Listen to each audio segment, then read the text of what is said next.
दोस्तों, शिक्षा संकल्प की यूट्यूब चैनल में आप सभी का बहुत बहुत स्वागत है। आज हम आपके लिए लाए हैं मैथ के कुछ इम्पॉर्टेंट टॉपिक, जिसमें आज हम पढ़ेंगे परिमेय व अपरिमेय संख्याएं और भिन्न पढ़ेंगे, उचित भिन्न, अनुचित भिन्न और मिश्र भिन्न के बारे में आज हम लोग डिटेल्स में जानेंगे कि किस तरह से भिन्न के क्वेश्चन को सॉल्व किया जाता है और उसको किस तरह से आरोही और अवरोही क्रम में हम लिखते हैं। अगर आप इस वीडियो में पहली बार हैं तो प्लीज़ चैनल को सब्सक्राइब करें, बेल आइकन प्रेस करें, जिससे क्लास का नोटिफिकेशन पहुंचता रहे और आप लोग अपने दोस्तों के पास शेयर करें। देखिए, आज ये जो टॉपिक आपकी चल रही है परिमेय व अपरिमेय संख्याएं से संबंधित जो क्वेश्चन एग्ज़ाम में एक क्वेश्चन बहुत इम्पॉर्टेंट है। इसमें एक क्वेश्चन आता है कि इनमें से कौन सा अपरिमेय संख्या है, कौन सा परिमेय संख्या है। इस तरह से क्वेश्चन एग्ज़ाम हॉल में आपसे पूछे जाते हैं। तो आज हम इसके बारे में डिटेल्स में चर्चा करेंगे। आपके स्क्रीन पे दिख रहा होगा कि पहली टॉपिक आपके सामने है परिमेय व अपरिमेय संख्याएं क्या होती हैं। परिमेय व अपरिमेय संख्याएं, रेशनल या इरेशनल नंबर क्या होते हैं। परिमेय संख्या के बारे में जानेंगे कि जिन्हें P/Q के रूप में लिख सके, जहां P तथा Q पूर्णांक हो और Q not equal to 0। Q बराबर 0 नहीं होना चाहिए, Q नॉट इक्वल टू 0। ठीक है। जैसे परिमेय संख्याएं की एग्जांपल हम देखेंगे। 5/7 ये आपकी एक परिमेय संख्या हो गई। 6/8, 9/3 ये आपकी एक परिमेय संख्या हो गई। √4, √16, इस तरह से जो संख्या आपको संख्याएं अगर एग्जाम हॉल में दिखे तो ये सभी संख्याएं जो होती हैं, ये सभी संख्याएं परिमेय संख्याएं के अंतर्गत आती हैं। और दूसरी आपका है अपरिमेय संख्याएं। जो परिमेय नहीं होती हैं वो सभी क्या कहलाती हैं? अपरिमेय कहलाती हैं।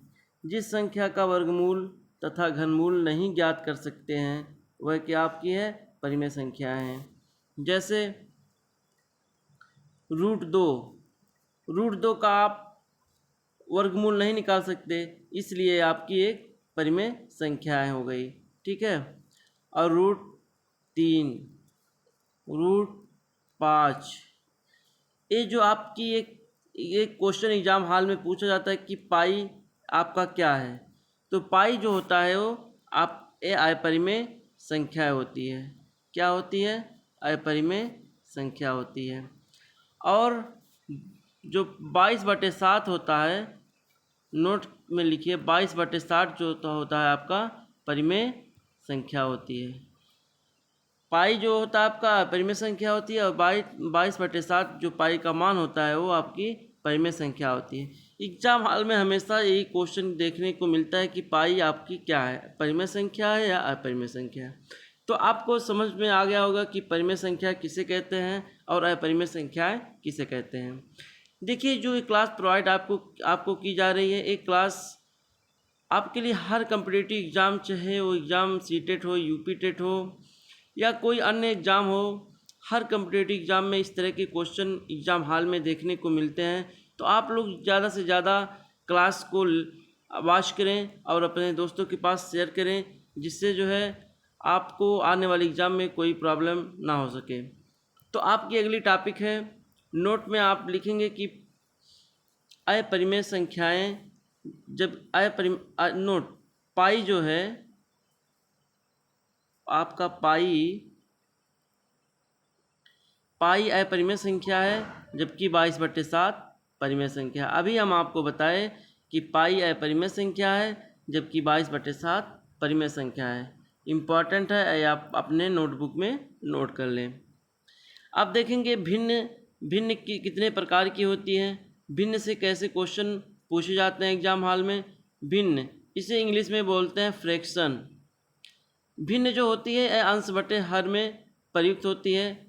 जैसे 2/3 है तो ये आपका 2 जो होता है आपका अंश होता है। क्या होता है? अंश होता है। ये 3 जो आपका हर होता है। ठीक, इस तरह से अगर आपको दिख जाए तो ये भिन्न के रूप में प्रयुक्त होते हैं। ऊपर वाला जो होता है आपका अंश होता है और नीचे वाला जो आपका होता है हर होता है। ठीक है। अंश बटे हर में भिन्न अंश बटे हर में भिन्न कभी ऋणात्मक नहीं होती। भिन्न जो होती है कभी ऋणात्मक नहीं होती है। ये आप इम्पॉर्टेंट लिख दीजिए कि भिन्न कभी ऋणात्मक नहीं होती हैं। ठीक।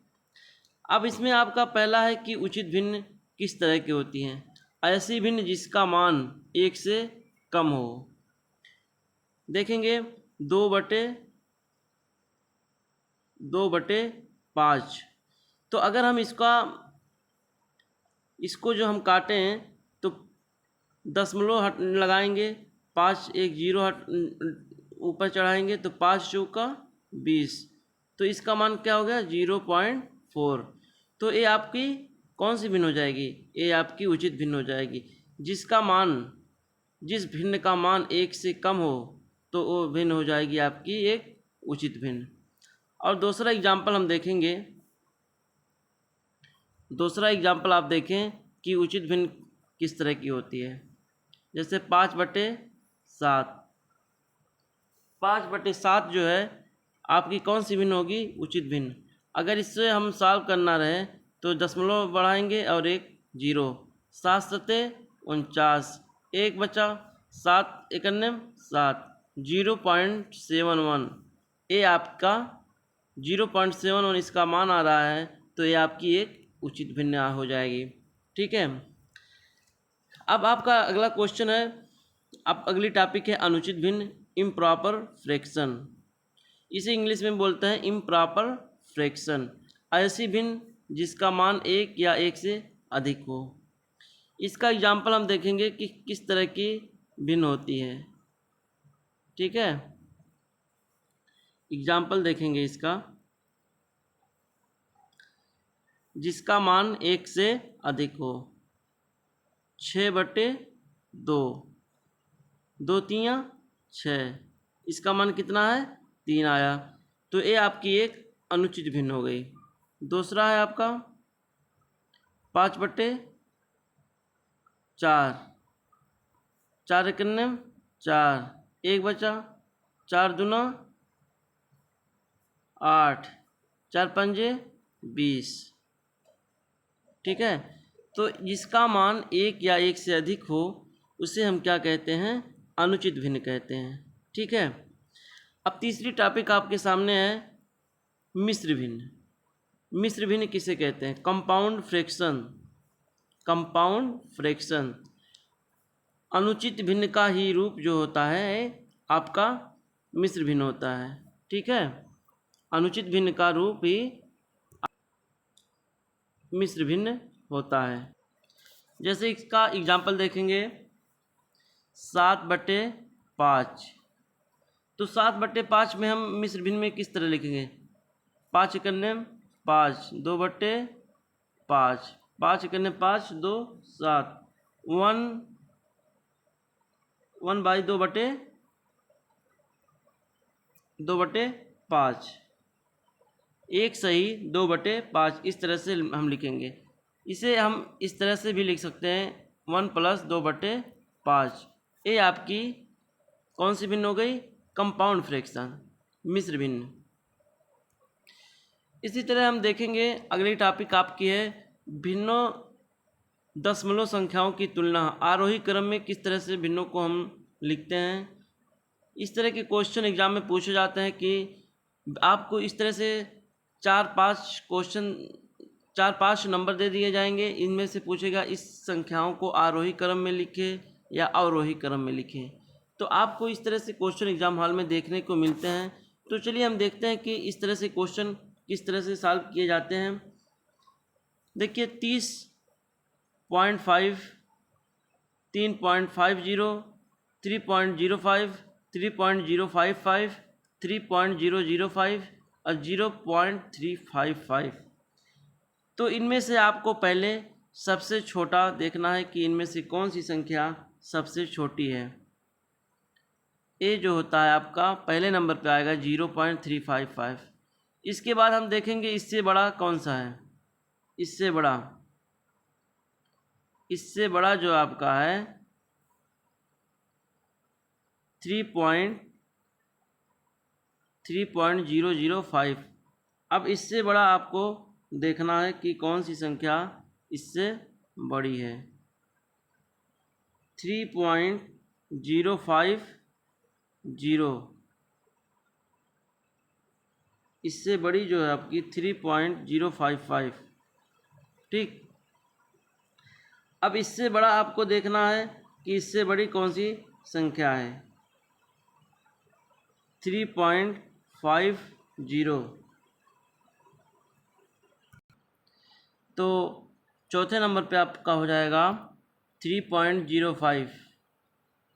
पाँचवें नंबर पे 3.50। छठे नंबर पे 3.5। तो अगर हमें इसे आरोही क्रम में लिखना है तो इसे हम लिखेंगे 0.355, 3.005, 3.055, 3.055 और 3.05, 3.50, 30.5। इस तरह हम इसे अब क्या हो जाएगा आरोही क्रम। इस तरह से क्वेश्चन एग्ज़ाम हॉल में पूछे जाते हैं। आप लोग इस क्वेश्चन को देखें और इस पे जो है अधिक से अधिक क्वेश्चनों की प्रैक्टिस करें। अब अगला क्वेश्चन आपका है आरोही क्रम में लिखना। 7.07, 0.707, 0.7, 77.7, 7.707 और 0.77 और 0.007 और 0.07। इसको जो है आरोही क्रम में आपको लिखना है। आप लोग बताइए जल्द से जल्द अपना आंसर कमेंट बॉक्स में कमेंट करें कि किस तरह से आरोही क्रम में इसको लिखा जाएगा। आपका नेक्स्ट क्वेश्चन है, इसे आरोही क्रम में लिखना है। तो देखिए इसे किस तरह से आप आरोही क्रम में लिखिए। पहले सबसे छोटी संख्या देखेंगे तो 0.007। इसे हम पहले लिखेंगे 0.007। अब इसके बाद 0.007। इसके बाद हम एक दूसरे अंक पे लिखेंगे 0.007। इसके बाद 0.7, 0.77, 0.7 तीसरे अंक पे 0.7। इसके बाद चौथे नंबर पे हम लिखेंगे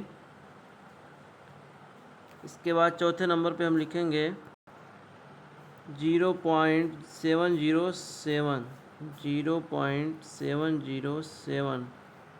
पाँचवें नंबर पे लिखेंगे हम 0.77, 0.77, 0.77। छठवें नंबर पे हम लिखेंगे 7.07, 7.707। इसके बाद 7.707, 7.707। इसके बाद 7.7। इसी तरह हम इसे आरोही क्रम में लिख चुके हैं। आप लोग इसी तरह और क्वेश्चनों पे प्रैक्टिस करें। ज़्यादा से ज़्यादा जितने क्वेश्चनों पे आप प्रैक्टिस करेंगे उससे जो है आपका ये रहेगा कि एग्ज़ाम हॉल में आप लोग इस तरह के क्वेश्चन को जल्द से जल्द सॉल्व कर सकेंगे। इसके बाद आपका नेक्स्ट क्वेश्चन है आरोही क्रम में किस तरह से आप लोग को लिखना है। आरोही क्रम में पहले बड़ी संख्याओं को लिखते हैं, उसके बाद उससे छोटी, इस तरह से हम लोग आगे बढ़ते हैं। तो आपका अगला क्वेश्चन है आरोही क्रम में लिखना है 5.500, 5.050, 5.005, 0.55, 0.005। इसको जो है आरोही क्रम में लिखना है। आप लोग इसे आरोही क्रम में लिखें तो सबसे पहले हम लिखेंगे 5.500। उसके बाद हम लिखेंगे 5.050। उसके बाद हम लिखेंगे 5.005। उसके बाद हम लिखेंगे 0.55। उसके बाद 0.005। 0.005 ये आपका आरोही क्रम हो गया। इसी तरह आपका अगला क्वेश्चन है 1.3। तो हम 1.3 को अगर इसे हम डिवाइड करें तो 0.333 हो जाएगा। और इसे हम 31% को लिख सकते हैं 31/100। 31/100 को हम लिख सकते हैं 31/100 को हम लिख सकते हैं 0.31। फिर आपका है 3/10। 3/10 को हम लिख सकते हैं 0.3। इसके बाद आपका है 0.313। इसके बाद आपका है 0.909/3। तो ये हो जाएगा 3×9 3×9 3.303। अब इसे हमें लिखना है आरोही क्रम में। तो सबसे पहले हम लिखेंगे सबसे बड़ी संख्या। तो इनमें से सबसे बड़ी संख्या जो हो जाएगी 0.3। उसके बाद लिखेंगे हम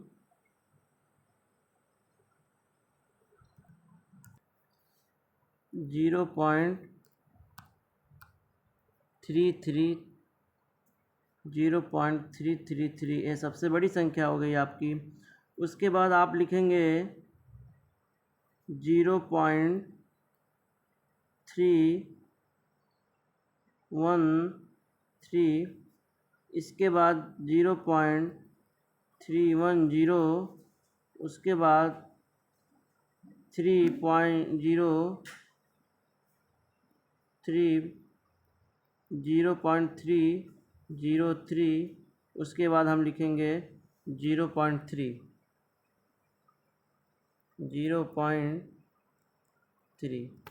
ये आपकी आरोही क्रम में हो गया। इस तरह के क्वेश्चन आपको एग्ज़ाम हॉल में मिलते हैं। आप लोग ज़्यादा से ज़्यादा चैनल को सब्सक्राइब करें, बेल आइकन प्रेस करें, जिससे क्लास का नोटिफिकेशन पहुंचता रहे। और इस तरह के क्वेश्चन जो है आप लोग अधिक से अधिक प्रैक्टिस करें, जिससे आने वाले एग्ज़ाम में कोई प्रॉब्लम आपको देखने को ना मिले। धन्यवाद। आप सभी को बहुत बहुत धन्यवाद।